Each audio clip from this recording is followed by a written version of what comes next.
Good morning everyone and welcome back to Prison Architect. My name is Rooster and a new patch has just been released only yesterday.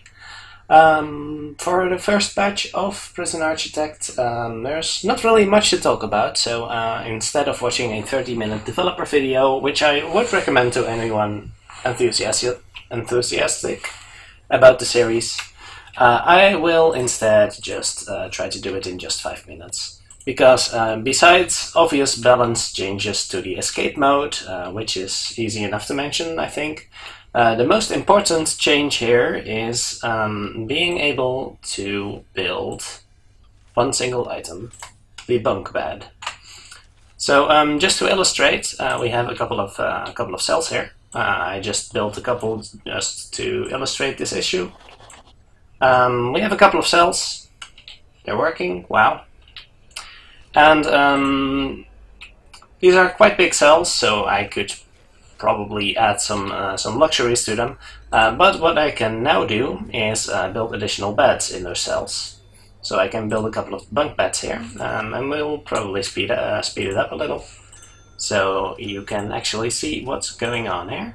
So 2 beds in one cell, that's not very productive, you'd say. And usually you'd be right. But with bunk beds, we can now convert these rooms. Let me open this door for you. Come on, lock's open. Thank you. I can just unlock the complete cell block here. That would be nice. We now have a new room type called dormitory. And if we select these rooms as a dormitory, so we have a dormitory here. And it has all of the bunk beds have been installed. So these cells will now contain 3 prisoners each. So what does that mean? These prisoners will probably be a little bit unhappy because, well, so now 3 prisoners can fit into the cell, and of course their privacy needs will suffer a little for it. But of course you can add additional luxuries, and all the prisoners in the cell will benefit from that luxury, instead of having to build a single TV in every single freaking cell. So that matters a lot.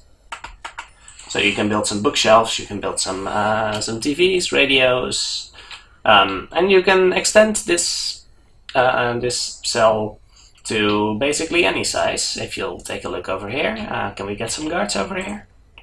Let's see. Make a guard here. Just build a couple more. I would like a guard in here.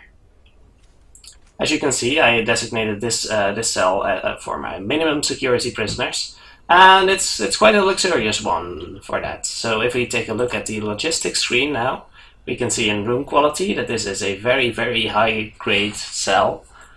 Because it is, at the moment, only occupied by 4 inhabitants. That means the cell is way larger than it needs to be, so they are really happy about having a lot of room, basically, for themselves.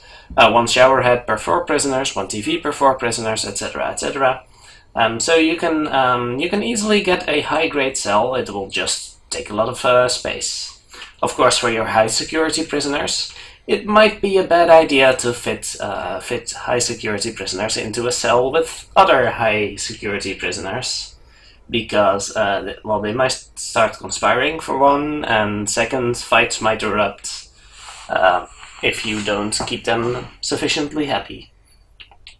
And the second major feature that was added in this update, we can see here in the intake menu.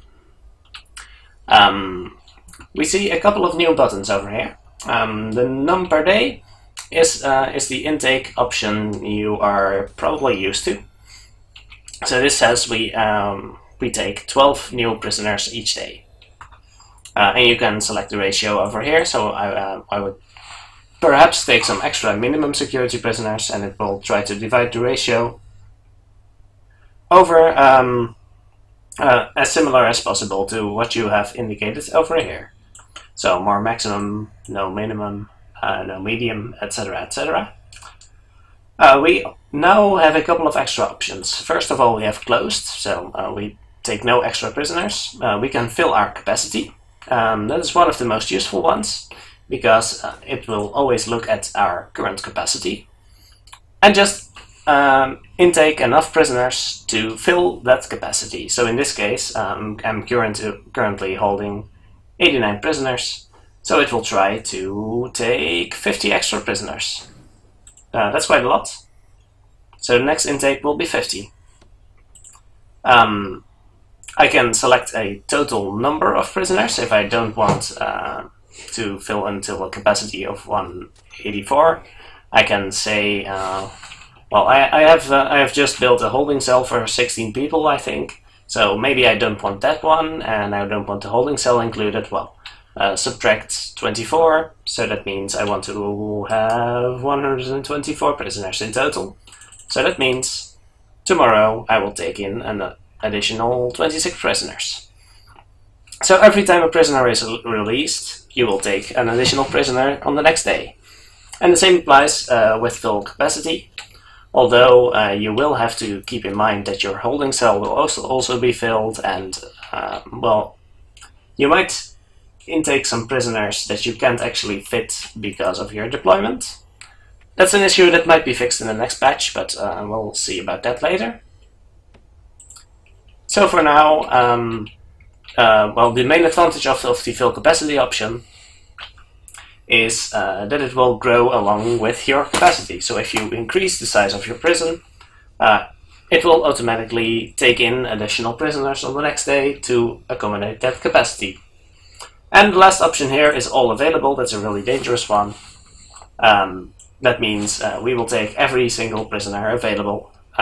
For those of you that have built a huge-ass prison before letting in any prisoners at all, you can just take everyone. This is a very dangerous option to use in an already existing save, because as you can see, tomorrow 136 prisoners will arrive. That might be a bit much. Of course, you also get a payment of almost $100,000 to accommodate those prisoners, but yeah, that's something to keep in mind. So those are the two major updates for this patch. So I hope this was of some use to some of you, and thank you very much for watching.